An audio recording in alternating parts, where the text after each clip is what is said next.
చాలామంది పేరెంట్స్ ఇప్పుడు అనుకుంటున్నారు, ఇదివరకైతే జాయింట్ ఫ్యామిలీస్ ఉండేవి, పెద్ద పెద్ద ఇల్లులుండేవి, పెరట్లో ఆడుకునేవారు, పిల్లల్ని అందరూ ఆడించేవారు.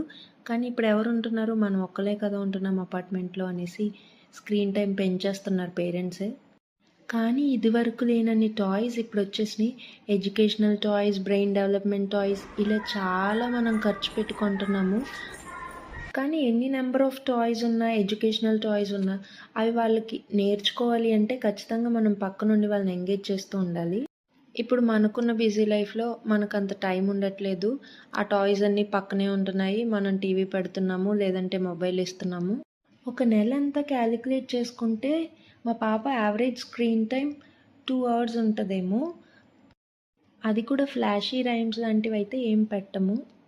చాలామంది పిల్లలేంటంటే కిచెన్ యుటెన్సిల్స్‌తో, ఈ పప్పులతో వీటిలతో ఆడుకోవడానికి ఎక్కువగా ఇష్టపడుతూ ఉంటారు. కానీ పేరెంట్స్ ఏమనుకుంటారంటే, ఇవన్నీ ఇస్తే ఇల్లంతా మెస్సీగా అయిపోద్ది. తర్వాత క్లీన్ చేసుకోవడం కష్టం అనుకో. కానీ మేమేమనుకుంటామంటే the mess itself is a part of the learning and growth అనుకుని అన్నీ ఇచ్చేస్తాము. ఇంక మరి మేడం పడుకున్నాక క్లీనింగ్ మనకి. ఇవే కాకుండా మా పాప స్క్రీన్ టైమ్ 0గా ఉండడానికి కారణమైన యాక్టివిటీస్ ఇంకేమున్నాయో చూడాలనుకుంటున్నారా? అయితే stay tuned for part 2 of this video.